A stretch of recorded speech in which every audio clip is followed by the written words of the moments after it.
So we've got a great new report from the Daily Beast about new levels of shamelessness in political fundraising that some lawmakers are stooping to. Not that I should be surprised. Let's go ahead and throw this tear sheet up on the screen. Ted Cruz, in particular, caught purportedly raising money for Georgia in Facebook ads for the Georgia Senate races there. But if you read the fine print, all of the money is actually going into his own campaign account.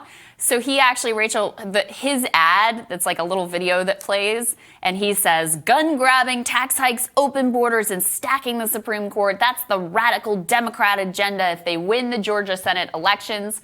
And he implores people to give $5 to his Keep Georgia Red fund.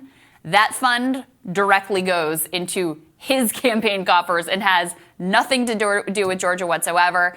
There are several other politicians that, were dinged as well. He's not the only one, actually, though some of them, they split the money between Georgia and their campaign accounts, which that I've actually seen before. But Kirsten Gillibrand on the Democratic side is apparently pulling similar maneuvers. And a lot of this is through Facebook advertising.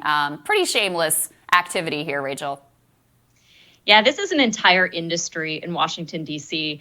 I'm sure a lot of people realize this, but literally entire consultancies and staffs are devoted to creating ads and raising money just like this, to the point where, even if you asked Ted Cruz about this, I'm not sure he'd even know.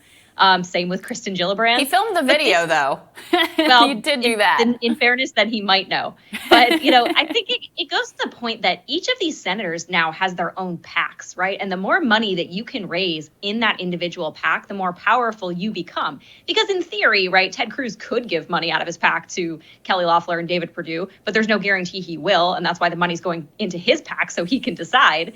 But you got to be straight with people, right? That's the whole point of political fundraising. But there's a lot of people that make money off the opposite. It's all rhetorical sleights of hand. I mean, that's it. And there's so many just like sort of pure grifts and so much misleading of the people who are giving their $5 and $10. And that's the thing that really disgusts me is like, if it was like rich people getting ripped off by these ads, it wouldn't bother me quite as much.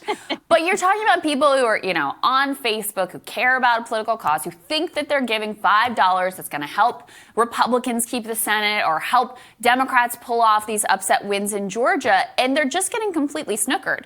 And this is just one example of how that's done. I mean, I would posit like the Lincoln Project was a similar level of misdirection because their whole thing was, we're creating these amazing ads that are going to defeat Donald Trump and get him out of office, catering to these sort of like resistance wine mom types.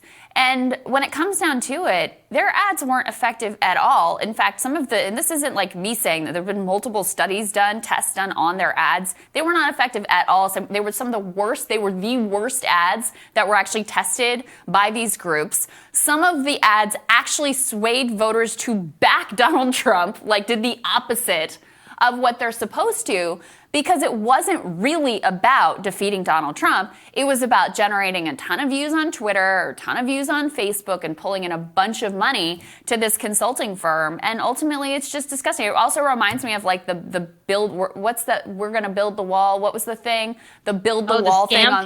Yeah. On the right that Steve Bannon was involved with, where they were convincing people who really cared about the border wall, whatever you think of that they were donating money directly to build this wall. And it was just complete scam. Went to like boats and houses and whatever.